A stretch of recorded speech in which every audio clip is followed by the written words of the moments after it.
Silakan duduk Bapak Ibu. Seberapa banyak yang tahu hari-hari ini adalah hari-hari di mana roh Tuhan tercurah? Amin. Sudah hampir 10 hari kita merayakan kenaikan Yesus. Dan hari di mana pencurahan Roh Kudus sedang terjadi di seluruh dunia. Ya. Roh Kudus bukan hanya dicurahkan pada saat itu saja. Setiap hari roh Tuhan tercurah atas kita. Amin. Ada amin. Dan kita memperingatinya sebagai hari di mana gereja Tuhan lahir. Ya. Dan saya percaya kalau minggu lalu saya membagikan bagaimana kebenaran firman Tuhan tentang apa yang menjadi tujuan daripada Yesus naik ke sorga. Salah satunya supaya Roh Kudus turun atas kita. Kalau Yesus nggak naik ke sorga, Roh Kudus belum akan dicurahkan. Tapi setelah dia naik, dia bilang, tunggu janji Bapa. Ya, murid-murid diam di satu tempat, mereka berdoa bersama-sama. Dan setelah Yesus naik, berapa hari kemudian Roh Kudus tercurah. Dan sejak saat itu, murid-murid Tuhan tidak pernah sama lagi. Tidak pernah sama lagi. Bilang sama sebelahmu, kalau Roh Kudus ada dalammu, kau tidak akan pernah sama lagi. Tak pernah sama lagi seperti yang dulu-dulu. Amin. Ya, hari ini saya beri judul renungan kita, firman Tuhan yang akan disampaikan adalah dampak dari kuasa Roh Kudus.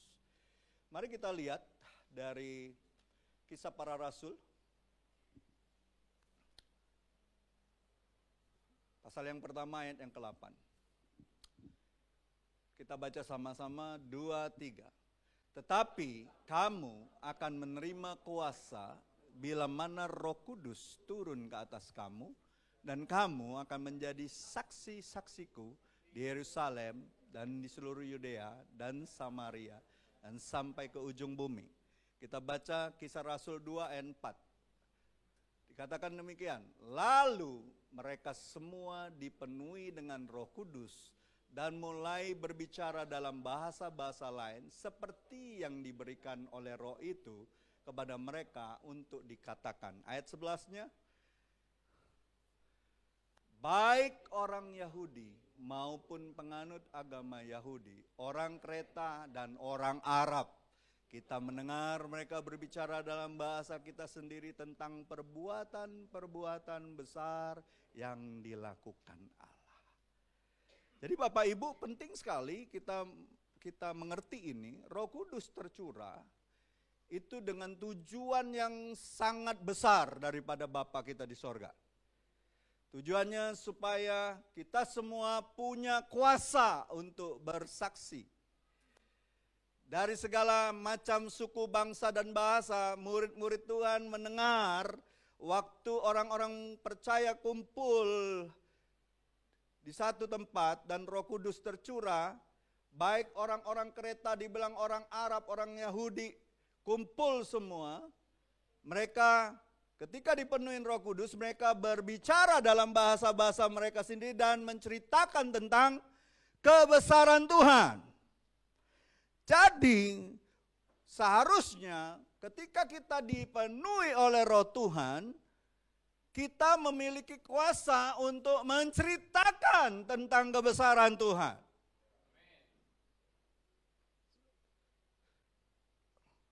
Adalah sesuatu yang perlu dipertanyakan kalau orang ngakunya dipenuhi Roh Kudus, menerima Roh Kudus dalam hidupnya, tapi tidak pernah berani menceritakan tentang kebesaran Tuhan yang dia sembah. Tidak pernah menceritakan tentang kebesaran Tuhan dalam hidupnya. Kalau yang cuma diceritakan tentang dia diberkati, dia disembuhkan, tapi tidak pernah menceritakan tentang Kristus, pribadi Tuhan itu sendiri, jadi satu masalah itu. Siapa yang mau ditinggikan di situ?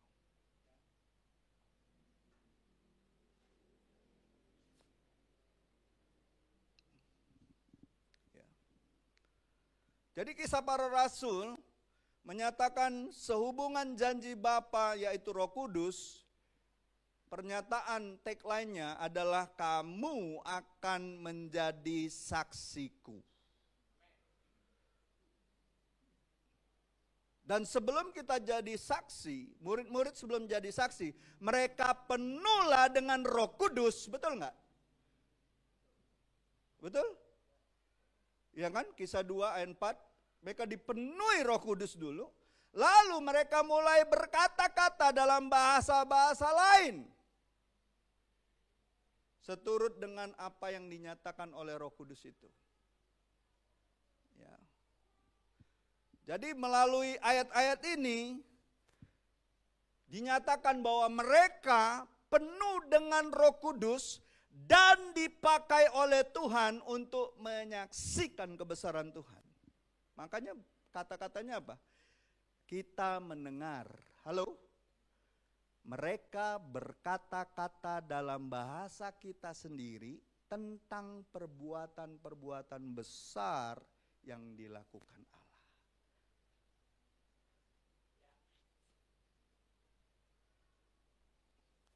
Pertanyaannya, sudahkah orang-orang di sekitar kita mendengar tentang kebesaran Allah kita melalui kesaksian kita? Sahabat kita di sekolah, sahabat kita di kampus, sahabat kita di kantor, keluarga kita yang belum mengenal Tuhan, bahkan tetangga kita, sudahkah mendengar kesaksian tentang kebesaran Tuhan melalui hidup kita?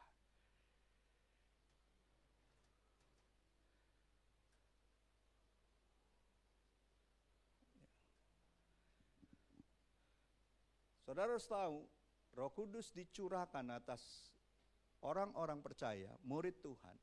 Tentunya Tuhan ingin kita membawa impact, membawa dampak, betul?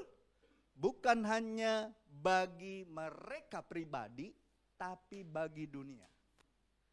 Amin. Roh Kudus dicurahkan bukan untuk menjadi impact bagi kita pribadi, bahwa kita bisa bernubuat, bisa berbahasa lidah, bisa berdoa dengan iman, bisa melakukan tanda dan mujizat. Bukan hanya itu. Roh Kudus dicurahkan supaya kita punya keberanian untuk bersaksi kepada dunia ini. Dan Tuhan mengatakan dunia akan membencimu karena namaku. Tapi ketahuilah, aku telah menang atas dunia ini. Yesus sudah menang atas dunia ini. Amin.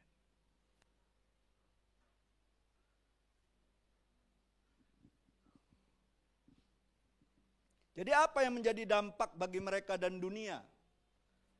Mari kita renungkan sama-sama. Yang pertama, ketika mereka menerima Roh Kudus, mereka berani bersaksi tentang Kristus.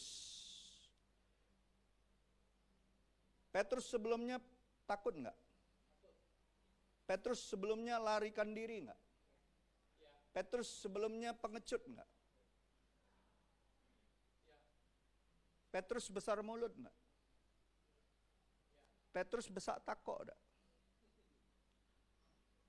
Petrus besak uap enggak? Iya, tapi sebenarnya dia penakut.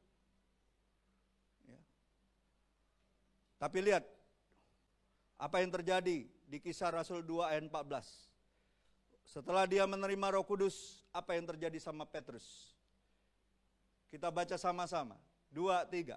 Lalu Petrus bangkit berdiri dengan ke-11 Rasul itu, dan dengan suara nyaring ia berkata kepada mereka, hai orang-orang Yahudi dan semua yang tinggal di Yerusalem, perhatikanlah perkataanku ini dan ketahuilah. Tadinya berani dia di depan orang-orang Yahudi yang menyalibkan Yesus. Baru diomongin satu perempuan, kau kan yang ikut Yesus kan? Kau ini juga muridnya. Oh enggak, aku tidak kenal. Aku tidak tahu orang itu. Sampai 3 kali orang, ini kan muridnya juga. Sebelum ayam berkokok 3 kali, 2 kali kau sudah menyangkalku 3 kali, kata Tuhan. Dan lihat murid-murid yang lain sama juga. Mereka takut. Mereka sembunyi. Coba lihat Yohanes 20 ayat 19. Ketika hari sudah malam pada hari pertama minggu itu, berkumpullah murid-murid Yesus di suatu tempat dengan pintu-pintu yang terkunci. Karena mereka takut kepada para penguasa Yahudi. Pada waktu itu datanglah Yesus berdiri di tengah-tengah mereka dan berkata, damai sejahtera bagi kamu. Itu kan setelah kebangkitan dia kan? Di mana murid-murid? Sembunyi. Menyembunyikan diri. Takut. Takut diketahui keberadaannya di mana. Tapi lihat di Kisah Rasul 2 ayat 14. Ketika mereka setelah dipenuhi Roh Kudus, apa yang terjadi? Mereka tampil, mereka bangkit, dan Petrus sebagai moderatornya, sebagai oratornya, mengatakan, hai orang-orang Yahudi, hai orang-orang Yerusalem, dengarkanlah ini. Dan mulailah dia bersaksi, dia menceritakan tentang Yesus sebagai Mesias. Jadi Bapak Ibu, saudara-saudariku yang terkasih, pertanyaannya, kalau kita ngaku murid Tuhan,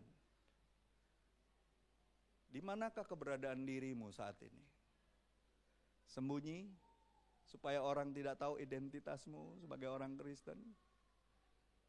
Atau kau berani tampil di depan orang-orang itu, hai orang-orang Palembang, kamu tuh harus tahu, jalan satu-satunya keselamatan cuma Yesus. Nggak ada jalan lain.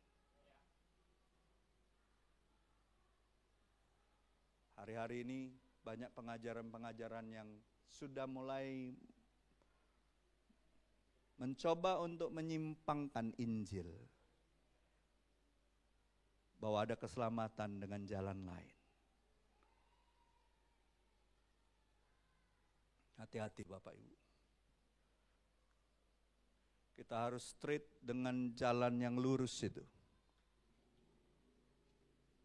Tidak ada nama lain di bawah kolong langit ini yang olehnya manusia boleh diselamatkan kecuali di dalam nama Dia, Yesus Kristus.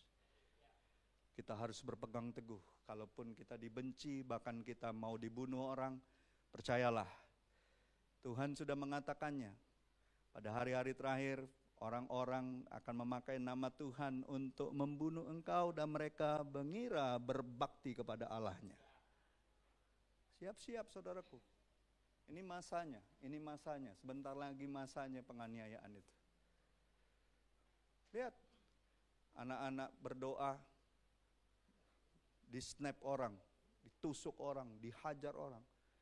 Orang Kristen berdoa, tiba-tiba orang-orang yang ngakunya kerja di pemerintahan yang seharusnya mengerti arti undang-undang dasar, yang mengerti arti hukum, malah menganiaya umat Tuhan.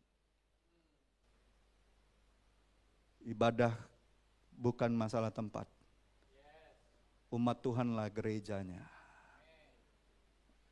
Amin. Mau bikin geger kota ini? Minta dipenuhi Roh Tuhan untuk keberanian memberitakan Injil. Amin. Bukan karena kasus-kasus yang gak benar. Bukan hanya karena kita diberkati. Tapi karena kita dipakai Tuhan. Amin. Dipakai Roh Kudus. Jangan heran saudara. Jangan heran, ini bukan hanya dimaksudkan untuk orang-orang di masa itu. Ini dimaksudkan sampai orang-orang di akhir zaman. Saudara dan saya, setiap kita. Kalau dipenuhi Roh Kudus, maka ini akan terjadi. Saudara mau mengaminin hal ini? Amin. Kita mau sama-sama mengaminin ini. Ini bukan hanya sekadar moto kita tuayan raya.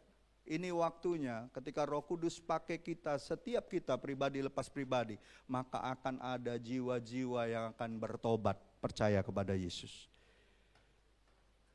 Itu dampak yang pertama, ya. Murid-murid punya keberanian untuk bersaksi, berani untuk tampil, berani untuk berdiri atas kebenaran. Nggak lagi takut, nggak takut lagi mereka mau disalib terbalik kayak, mau dianiaya kayak, mau dibunuh. Mereka nggak takut lagi. Karena mereka tahu Tuhan yang mereka sembah, Tuhan yang kita sembah, bukan hanya mati untuk dosa kita, dia sudah bangkit dan mengalahkan maut. Dan dia sudah pergi ke rumah Bapa menyiapkan tempat bagi saudara dan saya. Kita punya kepastian untuk itu. Tidak ada pemimpin agama, pendiri agama manapun yang melakukan hal yang seperti itu kecuali Yesus. Nggak ada. Semuanya masih terkubur kan? Masih nunggu penghakiman kan akhir zaman? Cuma Yesus yang naik ke surga. Dan dia tidak bawa agama, dia bawa kabar baik. Injil kerajaan Allah. Amin. Ada amin. Itu yang pertama. Yang kedua, dikatakan apa? Ya, dampak dari dipenuhi Roh Kudus, mereka tadinya murid-murid Yesus itu apa? Saling bersaing. Saling ingin siapa tampil yang paling besar di antara mereka. Tapi setelah dipenuhi Roh Kudus, mereka bersatu hati. Amin. Mereka bersatu hati dalam kasih dan saling peduli. Coba lihat Kisah Rasul 2 ayat 42-nya. Dikatakan apa? Mereka bertekun dalam pengajaran rasul-rasul dan dalam persekutuan. Ya. Orang-orang percaya pada masa saat setelah dipenuhi Roh Kudus, mereka berkumpul belajar firman Tuhan dari para rasul untuk mendapatkan pengenalan akan Allah. Tidak ada lagi yang merasa siapa yang paling hebat, siapa yang paling tahu, siapa yang paling kenal Tuhan. Semua berfungsi untuk mengajarkan kebenaran itu. Semuanya ambil bagian. Lalu kalau mereka 12 murid, tiba-tiba 3.000 orang ditambahkan. Ada yang nganggur? Ada yang nganggur? Enggak ada, semua harus berfungsi. Semua harus muridkan orang. Saya percaya yang baptis itu bukan hanya Petrus. Semuanya baptis. Betul tidak?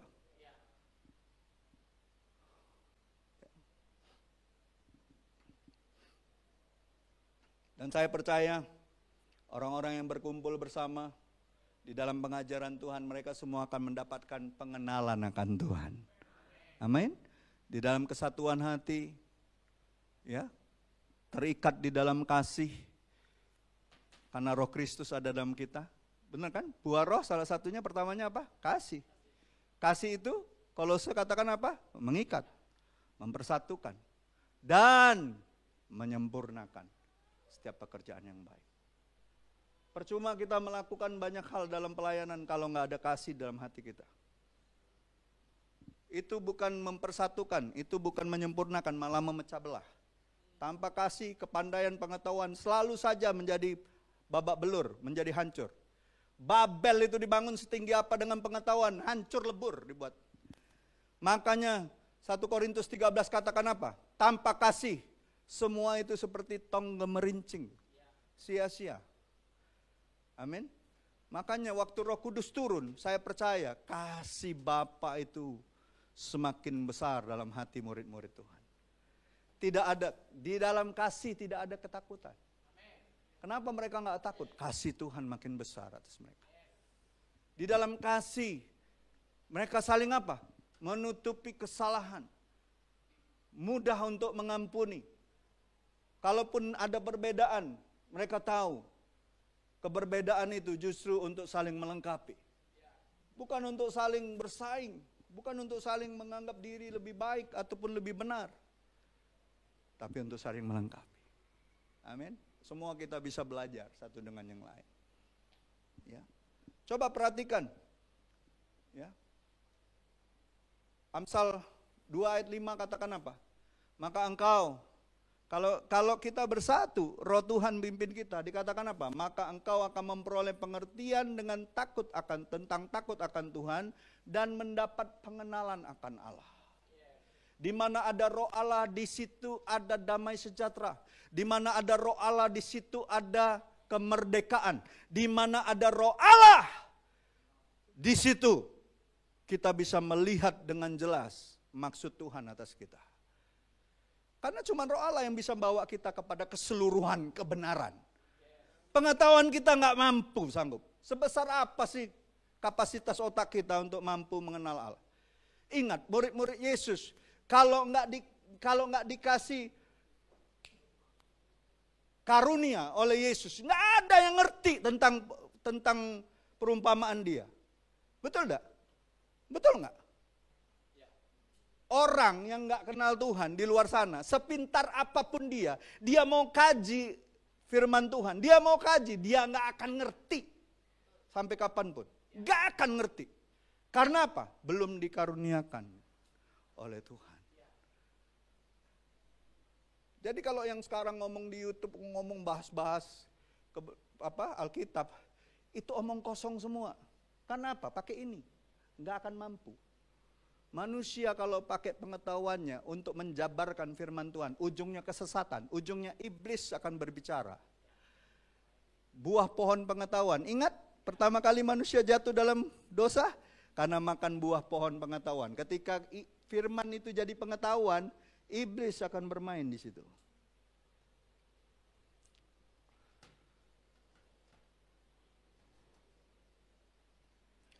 Hati-hati ya. Terakhir kali wanita kasih makan suaminya jatuh dalam dosa.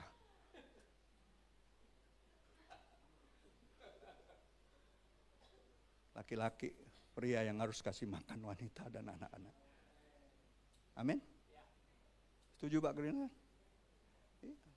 Kalau dia izinkan wanitanya yang kasih makan, jatuh dalam dosa.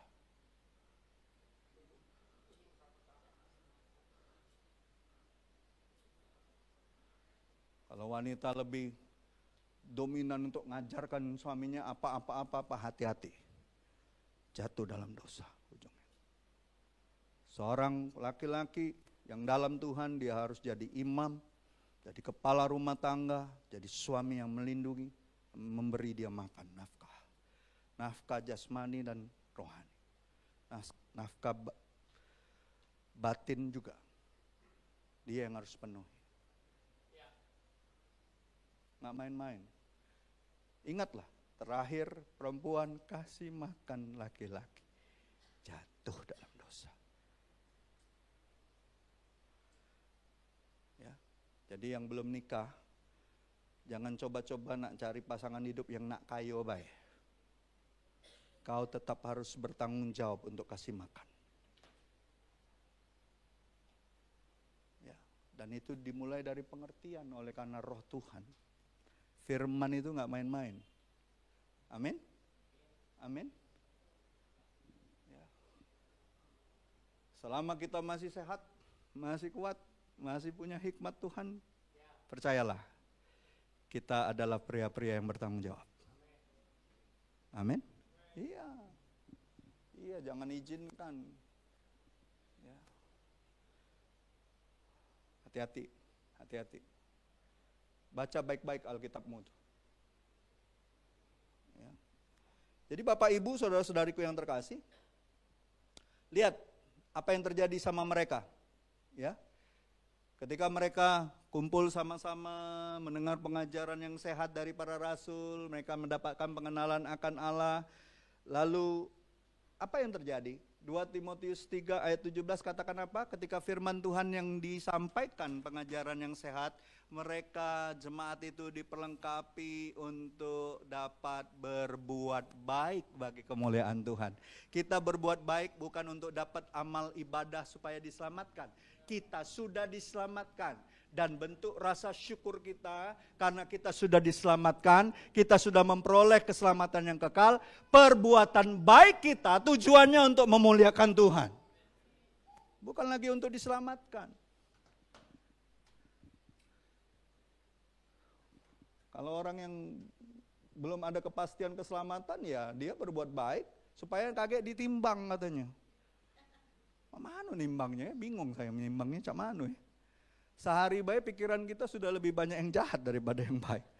Betul nggak?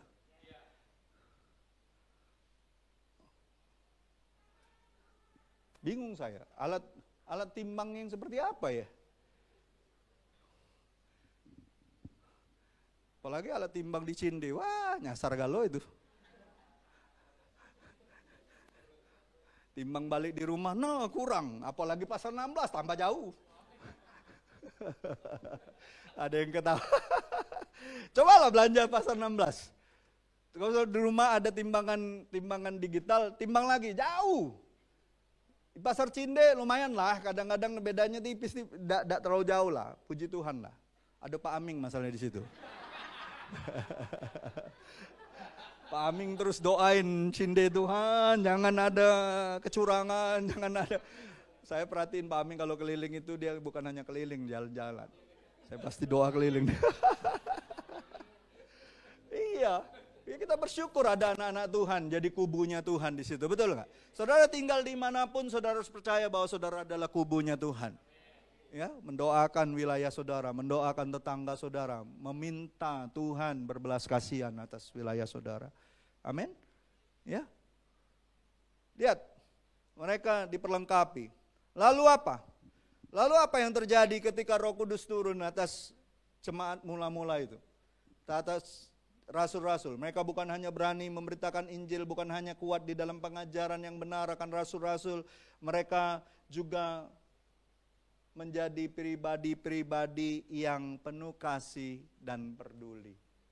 Lihat, kita baca, semua orang yang percaya tetap bersatu dan semua milik mereka adalah milik bersama, dan selalu ada dari mereka yang menjual harta miliknya, lalu membagi-bagikannya kepada semua orang sesuai dengan keperluan masing-masing.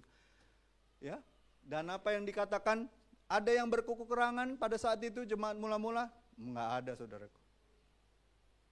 Semuanya saling peduli. Ketika ada yang kurang, ada yang merasa perlu dibantu, semuanya punya kasih dan kepedulian. Enggak ada yang cuek. Ya. Puji Tuhan. Dan dikatakan apa? Di dalam perikop yang sama, kita baca Kisah Rasul 4 ayat 33 dan 34, apa yang terjadi? Karena Roh Kudus turun, para rasul punya keberanian untuk beritakan Injil, jiwa-jiwa ditambahkan, mereka kuat di dalam pengajaran para rasul, ya, kuat di dalam pengajaran yang benar, mereka saling peduli. Apa yang terjadi?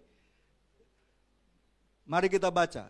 Dan dengan kuasa yang besar, rasul-rasul memberi kesaksian tentang kebangkitan Tuhan Yesus, dan mereka semua hidup dalam kasih karunia yang berlimpah-limpah. Sebab tidak ada seorang pun yang berkekurangan di antara mereka, karena semua orang yang mempunyai tanah atau rumah menjual kepunyaannya itu, dan hasil penjualan itu mereka bawa. Mereka berkati.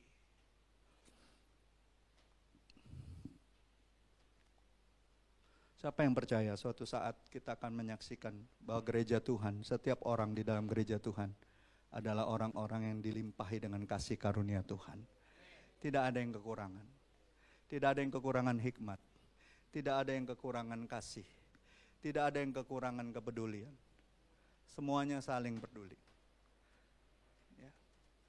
Kita harus dikenal dulu di kalangan kita sendiri.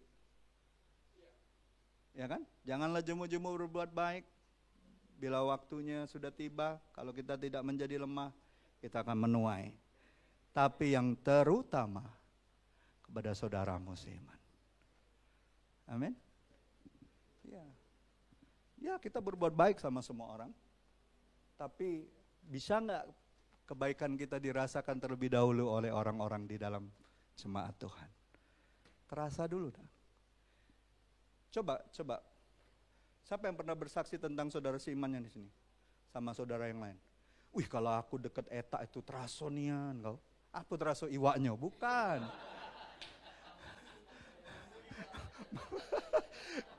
Gara-gara dia hobi mancing mambu iwak. Gak teraso nian kasihnya. kepeduliannya, perhatiannya.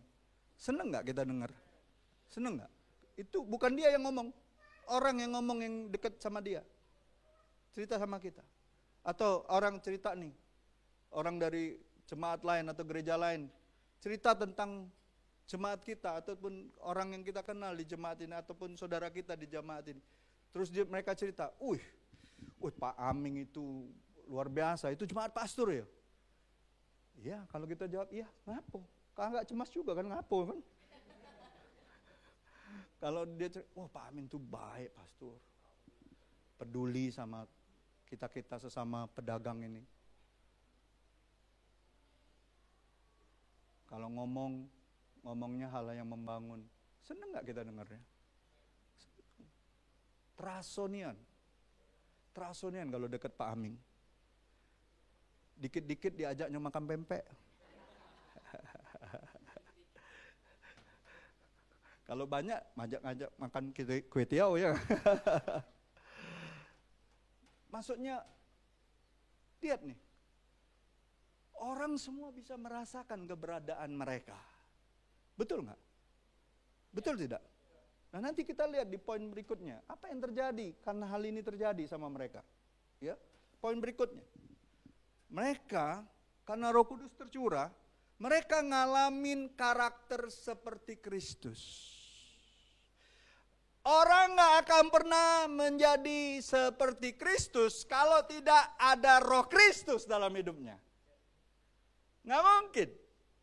Pengetahuan manusia tidak akan sampai kepada karakternya Allah. Gak akan mampu sampai. Kecuali Roh Allah itu sendiri yang membawa kita mengalami Tuhan secara pribadi. Mau jadi orang yang rendah hati, lemah lembut, gak bisa belajar dari buku manapun. Gak bisa belajar dari orang manapun. Karena cuma Yesus yang bilang gini, belajarlah daripadaku karena aku lemah lembut dan rendah hati, maka kamu akan mendapatkan ketenangan. Nyari ketenangan, ya, nyari ketenangan. Bukan cari-cari di dunia sana. Healing-healing katanya. Pulang pening-pening. Ributlah barangnya hilang, ributlah ininya ini, ributlah capek, ributlah ini. Healing kita itu cuma di dalam Tuhan. Pak Anes pernah cerita pribadi sama saya, ngobrol. Pastor, saya puji Tuhan diberkati bisa pergi kemana-mana karena bisnis ini. Katanya di sana bagus, indah. Benar sih, cuma indahnya 3 hari. Pergi kemana satu daerah yang katanya, luar biasa. Lihat, benar sih indah. Cuma tahannya 3 hari. Sudah itu, biasa baik.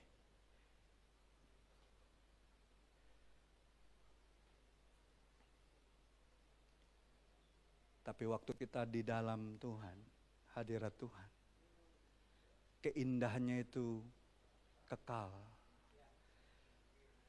Keindahannya itu kasihnya, keindahan kasihnya, anugerahnya, kemurahannya, mengalir keluar dari kita. Kekal, ngalir. Kalau kau menerima air yang daripadaku, maka dari dirimu akan mengalir aliran-aliran air hidup. Keindahan Tuhan itu ngalir, enggak berhenti. Kalau keindahan dunia ini berhenti dia. Siapa yang pernah makan makanan yang paling enak?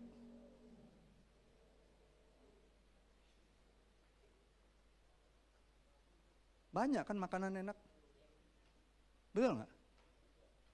Coba kalau sudah 3 hari, terus saja makan itu. Ujungnya apa? Belenek. Tahu nggak?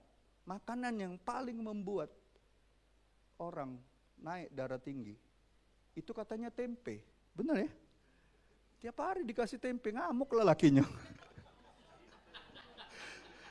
Gaji aku 15 juta kunjung sama kau.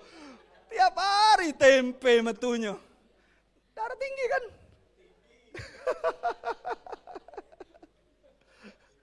Itu joke saya.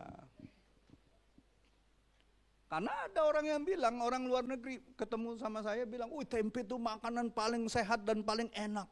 Pengganti daging. Coba kelak kau 3 hari beruntun.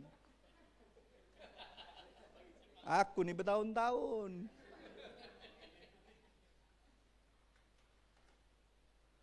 Tapi kalau kita menikmati Tuhan, itu rasanya nggak habis-habis. Ingin lagi, pengen lagi.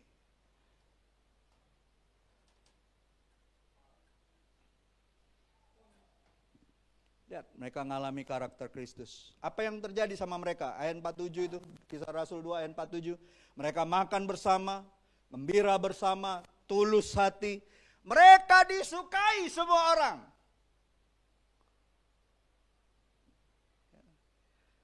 Pertanyaannya, apakah benar kita disukai semua orang? Biasanya ya, orang suka atau tidak sama kita, itu bergantung dari karakter yang kita miliki.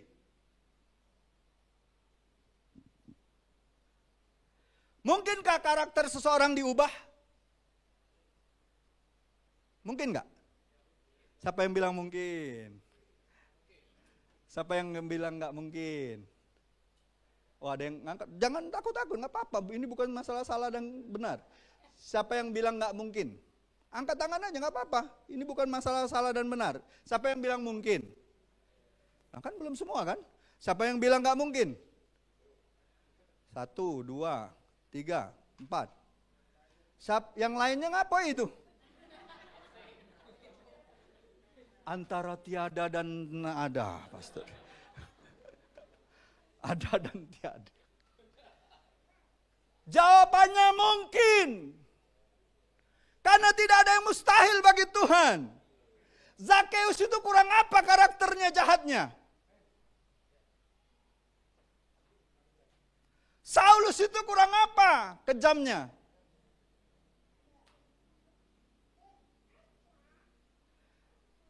Saudara baca kan Zakeus itu dibenci oleh semua orang, betul nggak? Karakternya apa? Culas. Suka meras orang. Pastilah omongan di belakangnya itu. Omongannya apa? Kalau ngomongin Zakeus. Budak ketek ini kau, tangan nih kau. Badan pendek. Kau didekingi baik kau oleh tentara. Benar apa? Iya kan tentara Roma kan dekinginya kan. Betul nggak? Dia kan pegawainya di Roma. Kaisar Roma, betul nggak? Kau didekingi tentara baik kau. Badan kau pendek. Kau nih. Tapi ngomong baik berani dak sama Zakeus. Duitnya banyak. Kau ditaboknya baik pakai duitnya nah. Kau suruhnya uang. Tapi ada cara waktu Yesus datang. Nah ini dia kesempatan kami rame-rame. Kau tak baca marah kau. Kami bikin berikade. Kau tak baca kau nemu Yesus. Badan kau pendek. Betul gak? Kenapa dia dibenci? Karena karakternya. Saulus dibenci dan ditakuti. Karena apa? Karakternya yang beringasan, pemarah. Dibilang apa? Bahasa Alkitabnya ganas. Coba lihat orang sebelahmu. Kau ini ganas dah kau. Bakso Palembang itu ganas. Pak Krisnan kalau ngomong tentang kawannya bisnis, woi ganas itu bang, wong itu ganas. Nah ganas pengertian saya itu seperti Alkitab. Ngeri kalau orang sudah dibilang ganas. Tapi lihat, Tuhan ubahkannya. Lihat, ini yang terjadi ketika kuasa Tuhan, kuasa Roh Kudus turun. Yang terjadi apa? Ada kasih, ada sukacita, ada damai sejahtera, kesabaran, kemurahan, kebaikan, kesetiaan, kelemah lembutan, dan penguasaan diri. Ada yang bisa tahan kuasa Tuhan untuk bekerja? Nggak ada. Asalkan orang itu membuka hati. Ku buka hatiku, penyembahanku, Ku semakin berkurang, Yesus makin bertambah. Ku buka hatiku, penyembahanku. Ku semakin berkurang, Yesus makin bertambah. Lihat, sejak Paulus yang tadinya Saulus mengiring Yesus, mengikut Yesus, mengikut Yesus, itulah kesukaan hati. Apa yang dia bilang? Ku lepas semua hak, mengenal kehendak Dia. Ini lagunya Paulus sebenarnya. Kan Paulus yang bilang kan? Karena pengenalanku akan Kristus, semua yang dahulu kuanggap berharga, itu kuanggap sampah, asalkan aku dapat pengenalan akan Dia. Dia anak kuasa kebangkitan dan kuasa kematian dan kebangkitan. Yang kuingini, dia bilang. Apa yang saudara ingini hari-hari ini dari Tuhan? Berkat, harta, jabatan, atau ingin mengalami kuasa? Kuasa kematian dagingmu, karena kau pikul salib sangkal diri tiap hari. Dan kuasa kebangkitan, bahwa roh Tuhan bangkit atasmu. Kasih, sukacita, damai, sejahtera, kebaikan, kemurahan, kelemah lembutan, kesetiaan, pengendalian diri, tumbuh dalam hidupmu. Amin? Ada amin? Dan Bapak Ibu, saya percaya bahwa roh harus bertumbuh dalam kehidupan orang percaya. Hidup oleh roh dan dipimpin oleh roh. Bukan hanya hidup oleh roh, tapi dipimpin oleh roh. Ya. Tantangan kita cuma satu. Cuma satu tantangan kita. Mau tahu tantangannya apa? Cuma satu tantangannya. Ayat lanjutnya. Tantangan kita cuma satu. Terus. Bukan ini ayatnya. Ayat terakhir.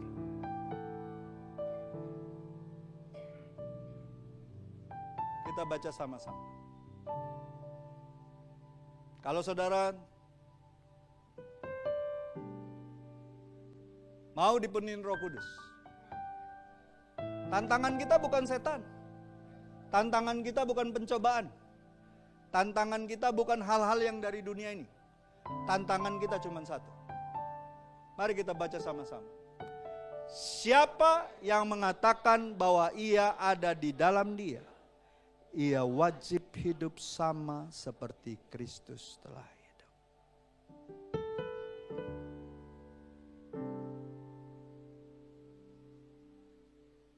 Saya berharap firman Tuhan pagi hari ini menyadarkan kita. Tantangan di luar sana, tantangan dari diri kita. Gak ada yang melebihi dengan tantangan yang Tuhan berikan ini. Kita hidup wajib sama seperti Kristus.